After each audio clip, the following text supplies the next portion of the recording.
Did you know that kinky wellness is integral to your self-development? Hi, my name is Dana Shergill. I'm a kinky wellness coach and owner of The Partition, home of kinky wellness.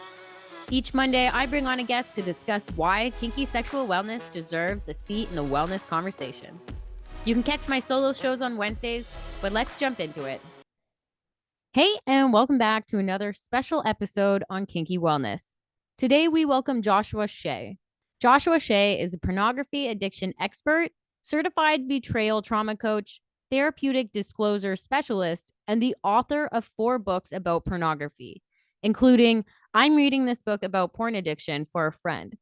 Since 2018, Joshua has given more interviews about pornography addiction and betrayal trauma than anybody in the world. And today, we're adding another interview to his list. Today, he is sharing his wealth of research and personal story to raise awareness and promote the ideas that porn addiction spans all demographics, and those with a problem should seek help before it's too late. So let's welcome Joshua to the show as we discuss porn addiction and the things you need to know. So let's just get right into it. So welcome to the show, Joshua Shea. How are you doing today? I'm doing great, Dana. Thank you for having me. I'm actually very excited to have you on the show today because this is a very important topic that we're going to be discussing, which is all about porn addiction and why we really do need to focus on this because it's crazy. It's kind of come out of left field. But I want to start with just a little bit about you and your history and how you've come to be here in this space. Yep, I was a pornography addict for 24 years. I was hooked the moment that I saw it at 12 years old. 2 years later, I was hooked the moment I got drunk the first time. So for the next 24 and 22 years, respectively, alcohol and porn, especially porn, were always there for me no matter what my situation was. Whether I was dating or single or married, whether I was in high school or college or into my career, it didn't matter because I was completely hooked on both of these things, especially the pornography. They were what I could count on. Um, I would lie, cheat, steal, do whatever I needed to do to get my fix of pornography, which I learned later was really just about getting the chemicals. It was about the dopamine, the oxytocin, the serotonin, the endorphins. Those were the things that I was after because it was one of these things where it wasn't necessarily about the sexy people. It wasn't about watching naked people do naked things. For so long, it just felt like maintenance. Um, and so finally, I ended up losing my job that I had. I got fired. I owned 1/3 of a company, but the other 2/3 owners fired me because I was showing up to work drunk most days for a year or two. And finally, they got rid of me and had an intervention from my family and friends. Not exactly like the TV show, but it did the trick. So I went off to rehab actually twice, once for alcohol, once for pornography. And that's when I went to for pornography. That's when I started to learn the statistics. I am a journalist by trait. That's what I did for 25 years. So I'm a big research geek. And when I went to look for studies and books and anything I could find about this, all I could find was academic stuff. There was nothing for the average person. So, having a background in journalism, I decided to write books for the average guy to maybe understand this because I started to do the research. I started to learn the statistics. And it was scary because nobody's talking about this. And ever since high speed internet, the world has been a very different place that we don't want to talk about because we're so Puritan. We're so scared of sex. And meanwhile, we now have 1 in 3 men under 30 years old somehow addicted to pornography. So 1 in 3. under 30 years old, 1 in 3 men. Wow. And what were some of the other statistics that you found during this? Well, I mean, I'm always doing studying. The most recent one, I mean, because so many of them are pre-pandemic, which I think any pornography statistic that is pre-pandemic, I tend to kind of shrug at.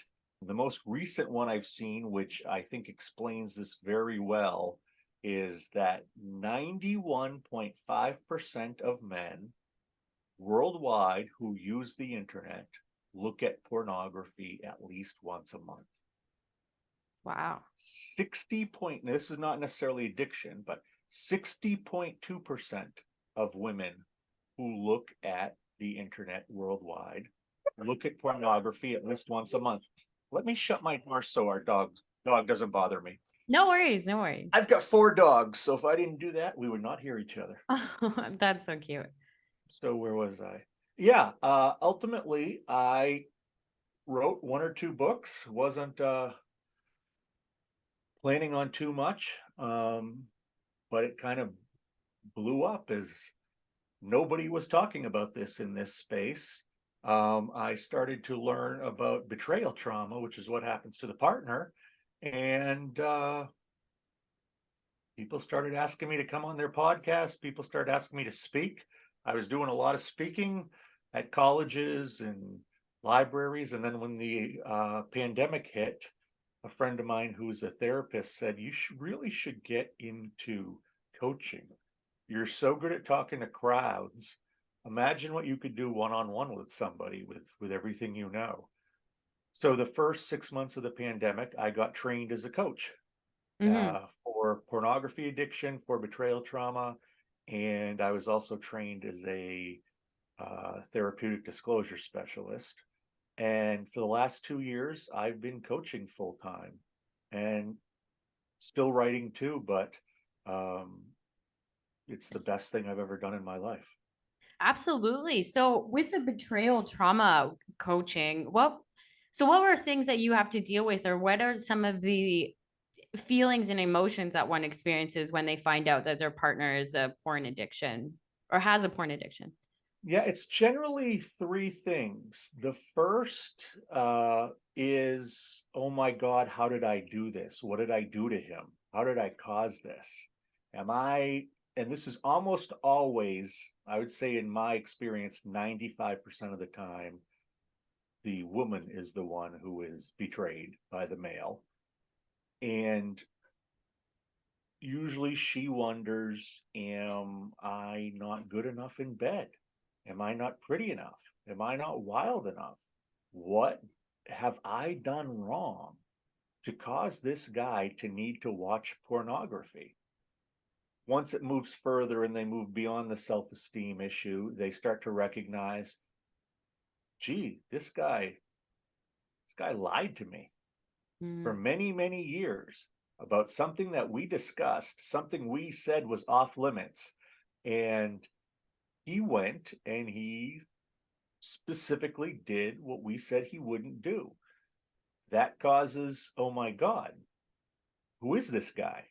What else could he have lied about? Do I even know this person? How can I trust anything that's come out of his mouth the last 5, 10, or whatever years? Do I know this man? Does he have another secret family? What? How do I trust anything that he's said the last 5 or 10 years? And then the final piece is usually almost a logic-based thing where it's, oh my God, we've both got our name on a mortgage. We've got 2 kids. We've got, car payments. I said I would never end up in a situation like this. I said I would never be with somebody like this. And now here I am, kind of completely intertwined with a liar who may be a porn addict or maybe is just, recreational, but this is not where I ever pictured myself being. What the heck do I do now? And those are really the 3 areas that the partner has to navigate once they find out that their partner has used pornography behind their back and lied about it for many years, and then subsequently started to feel the symptoms of betrayal trauma. Now, with that, what would steps be for couples to try to reconciliate? Would it obviously communication must be one, but is there topics that they should or follow or talk about at the beginning? Well, at the very beginning, I think that both need to be going and getting help individually. Mm. Usually, what I find is that the betrayed person, I won't say usually, I will say 100% of the time, the betrayed person is not as upset about the pornography as they are about the lying. That's and like I said, it's not 95, it's not 98, it's 100% of the time. Every single person I have dealt with has been more bothered by the lying. So what has to happen ultimately, in my opinion, is a therapeutic disclosure in which it's a process where the betrayed gets to explain to the betrayer exactly. They read an impact letter about what they did. Um, then they are allowed to ask any question um, of any time during the relationship, anytime even before the relationship. So there's a big disclosure, a Q&A disclosure, and then the betrayer shares a apology letter, hopefully starting to understand the damage he did. And at the very end of this process, the betrayed gives a list of boundaries and the consequences for crossing any of these boundaries. So to me, that's one of the first things that you need. And then you need to really start working on that communication. That's usually the number one thing that's wrong, is that the communication has faltered. And somewhere along the way, this guy has developed, for whatever reason, a fear of you. It's almost always a fear of the betrayed. And in his mind, he tries to handle his addiction in tandem with keeping you away because he thinks he's doing the right thing, not Mm. telling you.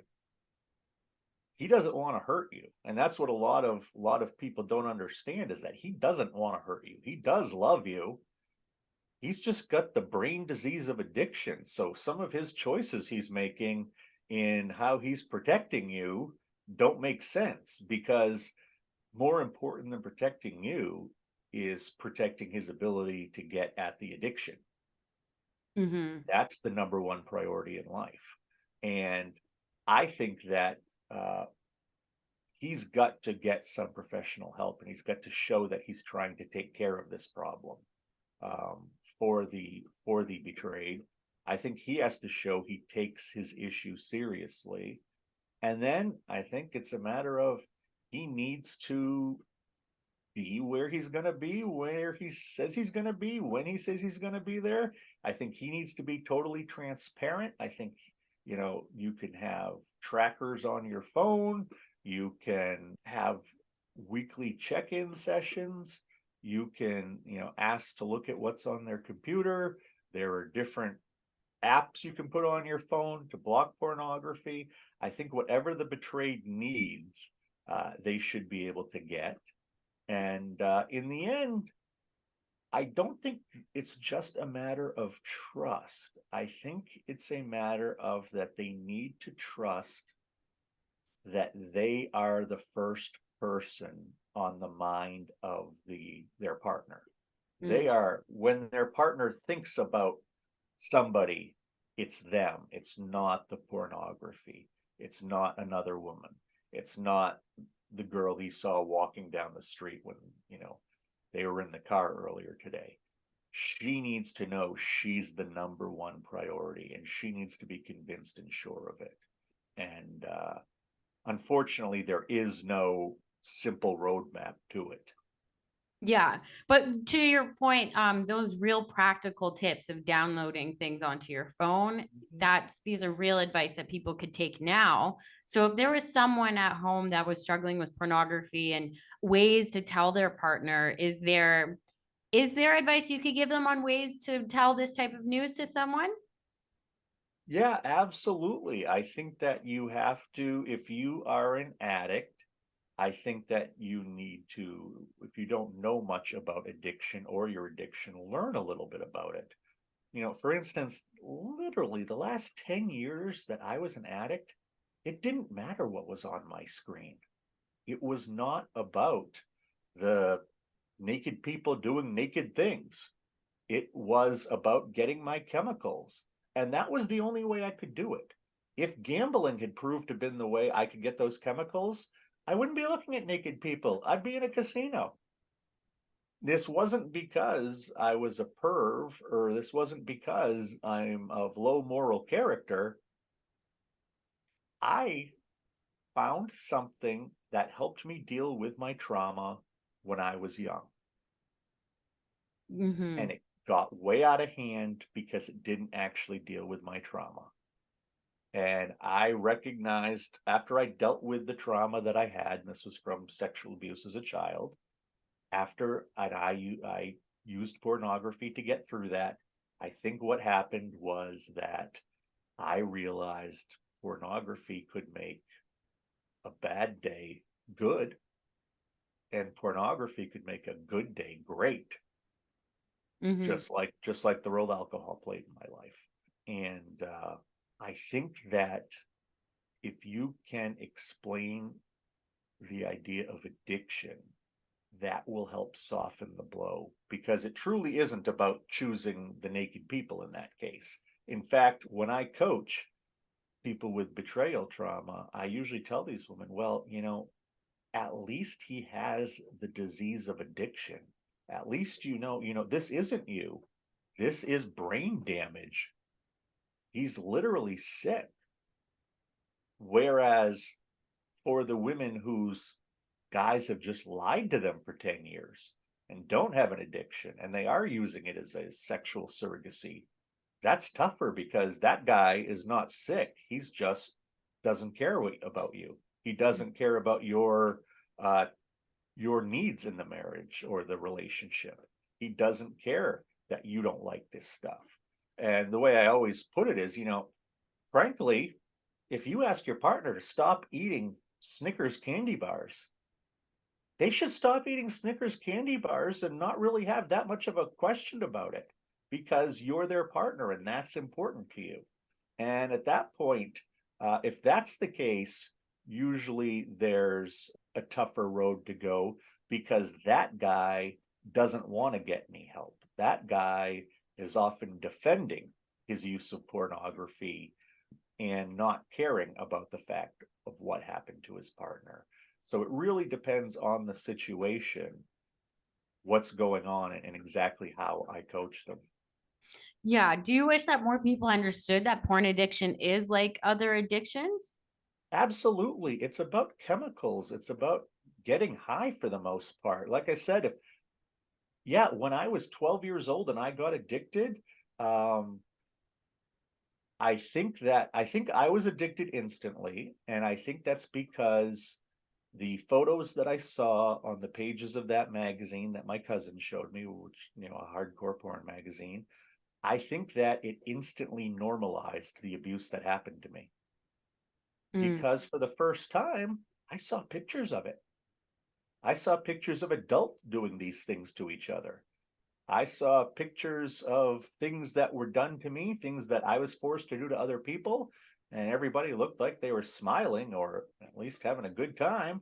And I think in some way that seeing that normalized what happened to me.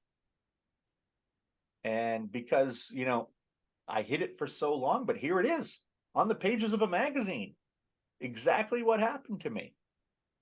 Well, heck, I got to see more of this. And I was hooked from that day forward. And this stuff helped me actually forget that abuse that I went through. When I finally got help, it took me several weeks to remember what happened with that abuse and the trauma that I'd hid for so long because of it. Um, that was why I used pornography, because my older cousin introduced it to me at a time when it just clicked. Had Mhm. he introduced cocaine to me and that clicked, hell, I would have been a cokehead at 12. Had he introduced gambling to me, had he introduced video games, it could have been something else. Because what I fell in love with was not the naked people on the screen. And I think sexuality is wonderful. Um, I truly am not anti porn. I'm pro healthy sexuality. And in doing the research for my 4 books, in going through the therapy sessions, in going through 2 rehabs, in just going through the experience as an addict, um, I just realized there was more that I could do for other people because there was nobody there for me when I was going through it. There Mhm. was nobody who at 15 said, "Do you use a lot of porn?" Because everybody, even today, are, oh, no, I don't look at that stuff. Oh, no, I don't ever touch myself. Of course not. That's for deviants. That's what it was when I was young. So it was something that you absolutely hid and you kind of felt bad about. Because if you listen to other people, nobody else does this, nobody else touches it.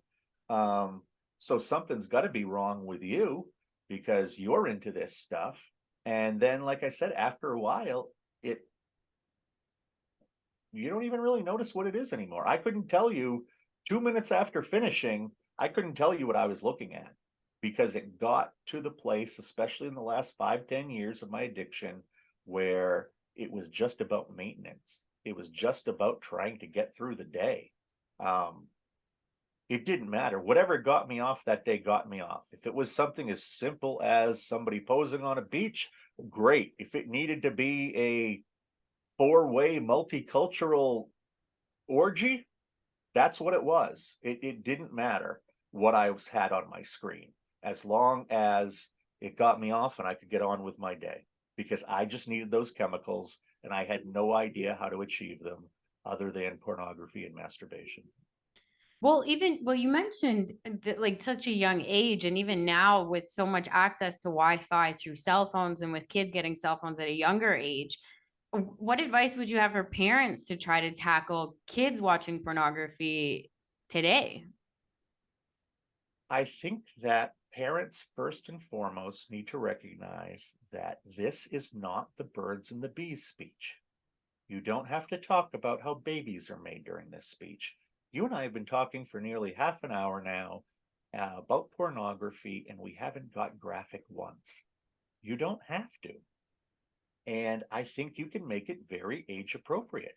A 4-year old can understand you don't ever let anybody look at what's under your swimsuit, and you don't ever look under anybody else's swimsuit. And you don't ever take a picture of anybody else on what's under their swimsuit, and you don't let anybody take a picture of what's under your swimsuit. And that can be the 4-year old lesson. And then you move on for that year. And then maybe 5 years old, 6 years old, they're going off to school. Listen, if you have a friend who has a phone or a tablet and you see some naked people on it, please let me know because those are pictures that are supposed to be for adults. That's not supposed to be for children. So just come let mommy or daddy know that you saw those because we have to try to protect you from them. And you can get a little more into what pornography is as they get older. And then I think it largely ends around 11, 12 years old. I think that we should be telling every 11 or 12-year-old boy, since this is the age they start watching porn, about porn induced erectile dysfunction. Because I don't believe that 11 or 12-year-old boys who are looking at porn for the first time and are, oh my God, look at these body parts of these ladies and this is exciting. I don't believe that they want to become porn addicts. I don't believe they want to become masturbation addicts. I think these 12 and 12-year-old boys, they want a girlfriend. They want Mhm. somebody's hand to hold. They want to be able to tell people on the playground that they're going out with somebody. That's all that they want. But at home, they've got hardcore pornography streaming at them nonstop. And since they don't have a girlfriend, or since they're not able to be as potentially physical with their girlfriend as they might like, they use the pornography without realizing if you use too much of this, there can be some dire consequences, including porn-induced erectile dysfunction. And can you explain a little bit more of that? Is that something that's happening right now to kids that are a younger age, or is this every or It's any age? happening, it's happening like crazy among our later teens and men in their early 20s. 25 years ago, when I was 20 years old, the frequency of ED among men my age when I was 20 was 2 to 4%. These days, the last statistics I saw of ED for men who are 20, it's 20 to 25%. Oh, wow. Now, you tell me what's changed in 25 years. The only thing that I can point to is high speed internet. That's been the entire difference maker. Is that when I was a kid and I got a Playboy magazine, I had about 50 photos in that entire magazine. Then I had to wait till next month. If I got a videotape, yeah, it was a lot more explicit. Yeah, it was longer, but at the end of those 60 minutes, it's done. High speed internet delivers more extreme content 24/7 at easier access than ever before. Mm-hmm. I saw a statistic recently that said if you watched everything that Pornhub has on it right now, and you started watching everything one time sequentially, going back in time, you wouldn't end until around the Civil War. Oh my gosh. Yeah. So that one site has enough lifetimes of porn for you that you don't have to worry about anything else out there. And yeah, that's how much is out there. And let's be honest, if a 10-year-old kid can spell man, sex, and woman, they can find that online Mm-hmm. and an unending supply. But let's also be honest, if a 8-year-old can spell man, sex, and goat, he can probably find porn of a guy doing a goat. Mm-hmm. Stuff that I couldn't even find when I was 11 or 12 years old because I only had magazines and videotapes. So we are bombarding younger people with more sexually explicit material than ever. So what we need is more education than ever. And it's not about shaming and it's not about saying you're weird because especially around puberty, wanting to see depictions of sexuality is totally normal. And it's totally expected and it's totally okay. It's just that we are not teaching that extended use of pornography has some massive potential drawbacks, like any addiction. Absolutely. But I have never seen an addiction that affects the partner as strongly as porn or intercourse addiction. And I think that needs to get out there more as well. Yeah, absolutely. So I think in general, sex is so difficult to talk about. So even saying that you have an addiction to porn, do you feel that there's some people that say, oh, that's not really an addiction? Is Oh, there? all the time. I have to deal with that all the time. And it is 95% of the time people who are looking for some excuse to continue to use and don't want to feel bad about it. The amount of urban legends that I hear about how porn is, or especially masturbation, is actually super healthy for you. I'm not saying it's unhealthy. I have never read a study, and I've read hundreds of studies at this point, that says either porn or masturbation at the end of the day is actually healthy for you. The Mhm. best you can hope is that it doesn't do anything bad for you. The best that you can hope is that it doesn't affect you, but it is not a activity that is going to increase your health. The healthiest thing it will do for you is nothing. And most people, um, it does nothing for them as far as affecting them negatively. But I think what we need out there and why I come on shows like this, why I write books, is because we need the education out there. Mhm. Nobody who starts smoking cigarettes doesn't know it's not bad for them. They do it anyway, and that's fine. That's taken on their own risk.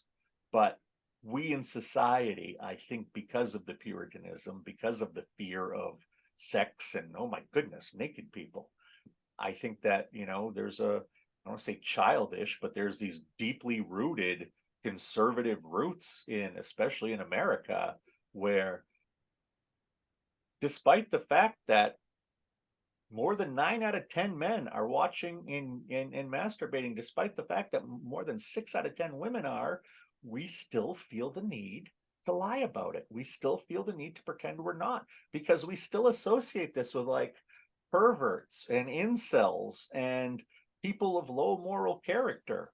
And that's not who gets addiction. Whether I was in treatment or I am treating people, I've treated men and women, and yes, women get this as well. That's what a lot of people don't realize that, or believe that's possible. Men and women both get this. Doctors, lawyers, nurses, teachers. I have dealt with every color of person. I've dealt with every religion of person. Porn addiction doesn't know any bounds. It's like any other addiction. You do not have some special demographic makeup that makes you immune from porn addiction. Anybody can be a porn addict, but a lot of people don't want to even think of the idea. Are And I think there, that's because then they have to admit they do this stuff, and then they have to admit something's wrong with it. well, I was going to ask, is there telltale, like some signs or common characteristics of someone who might have a porn addiction who's still in denial? Absolutely. There is, number one, are you asking yourself if you actually have an addiction? That's a sign, because I'm going to guess you've never asked yourself if you have vacuuming addiction, but you've vacuumed hundreds of times in your life. I'm going to guess you don't have a washing the dishes addiction, despite the fact you've done it hundreds of times in your life. If you are questioning if you have an addiction, I think where there's smoke, there's fire. Something's going on there. If you plan your day around the use of pornography, or it's in your head all day long, that's a big sign. If you are skipping doing things with friends or doing activities that were once pleasurable to stay home and use porn, that's a big sign. When you're actually using the porn, do you lose track of time? You think that you just finished a 30-minute session of watching porn and self-pleasure, and oh my God, it's been an hour and a half. That's a common sign among porn addicts. Among porn addicts, when they're watching pornography, looking for that perfect piece of pornography to finish with is a telltale sign of being an addict. They're looking for the thing that's going to give them the most dopamine. And then little things like the escalation of the content. After a while, tame vanilla stuff isn't going to do it for you. Just like an alcoholic has to increase the amount of alcohol they take in to feel the same high, just like a gambling addict has to increase their bets to get the same high that they once did betting $20. Now they have to bet 100. In pornography, the content does tend to escalate into a more extreme, hardcore type stuff. So if you notice your porn is starting to get, nastier and more hardcore, that's a big sign of addiction. And ultimately, there are about 11 signs of porn addiction, of which if you have 3 or 4, there's an issue there. But it's important to spread the news that you're not a bad person. This isn't because, you were raised wrong. This isn't because you're morally deficient. This is not because you're a bad person. This is because you're an ill person. Just like any other addiction. This is really just like any other addiction. The chemistry of what happens in the brain is basically the same. Obviously, yes, with drug abuse or alcohol abuse, you do have side effects because of the substance that's coming into the body, is foreign and a poison. But video game addict, sex addict, food addict, same things happening in their head when they get their piece. If it had been food for me, I might be sitting here 300 pounds heavier now telling you that I was trying to get through this. I didn't pick this because I really like naked ladies more than every other 12-year-old. This was what got to my trauma. This was what made my trauma manageable for so long. Mm-hmm. Would you argue that porn addiction is easier than any other type of addiction just because of the access to Wi-Fi that we have? I think it's easier than ever before. Absolutely. But I mean, how many guys play video games? Kids are still smoking, still drinking. There's lots of stuff I didn't do. I can tell you with alcohol and porn, it was almost the exact same for me. Despite the fact that they served slightly different gods in the end, it was largely the same. So I would, and I was a bit of a workaholic as well, for many years. And I think it's whatever you find that just allows you to keep going, Mm-hmm. allows you to cope, allows you to breathe, allows you to keep going and feel like you're okay. That's what you're going to get. That's one of eight. Um, Wow. Just so yeah, everyone knows, there's a cat that's in the frame now. So I absolutely love it. yeah, that's cat number two, but we do have eight. No, I mean,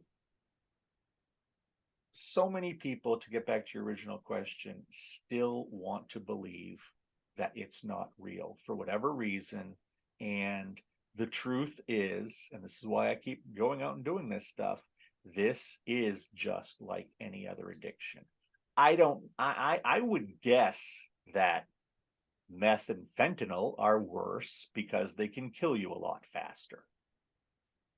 But again, I can't think of a addiction where the partner gets hurt as quickly and as bad. You Mhm. know, heroin addicts' girlfriends don't ask themselves if it's because they're not pretty enough. A video game addict's wife doesn't say, is this because I wasn't good enough in bed? I think that if you are the partner of a porn addict or a intercourse addict, that this is absolutely a unique world. There is nothing like it. But as far as other addictions, thankfully, I haven't been addicted to a lot. So I can't tell you personally exactly if it ranks the same or if one is better than another. I Oh, I tend just to meant think, access. Sorry. yeah, no, To no, it. and that's the thing is I think that it was whatever the next thing I accessed when I was going through this time, Mm. had it been a weekend of video games with my cousin, maybe I would have become a video game addict. Who knows? This is just what happened.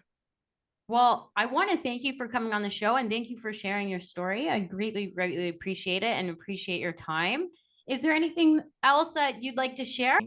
That enjoying sex, having sex with your partner, and needing pornography, needing that fix are two different things. I can tell you that, yes, one of the symptoms of pornography addiction when you are in the critical phase at the end, towards the end, yes, you lose a lot of your libido. But for 20 years, I didn't. For the 11 years I was with my wife, that I was hiding the fact that I was a porn addict, we still had regular sex and it was still good because it serves a different master. I liked being able to lay naked with my wife. I liked having that kind of orgasm with my wife. I liked being able to kiss her. I liked being able to feel a real person and feel love and feel emotional intimacy. We make this big mistake that porn and sex or porn and intercourse or making love are the same thing because they both end in orgasm. Just because they both end in orgasm does not mean they are the same thing. Wow, wonderful. Thank you. Where can my listeners follow or find you? You can find me at my website, which is the letter P and then the words addict recovery. So it's paddictrecovery.com. And then I am also on both TikTok and Instagram as that corn coach. And yes, that's corn like the vegetable. If you are online in social media and you see the word corn, it might just mean the word porn because we're not allowed to use the word porn in social media. So the world has decided we're going to use corn. Yeah, censorship is real. Absolutely. So that corn coach on Instagram or TikTok. Well, wonderful. And thank you so much again for being on the show. And for our listeners, as always, I'll see you next week and stay kinky.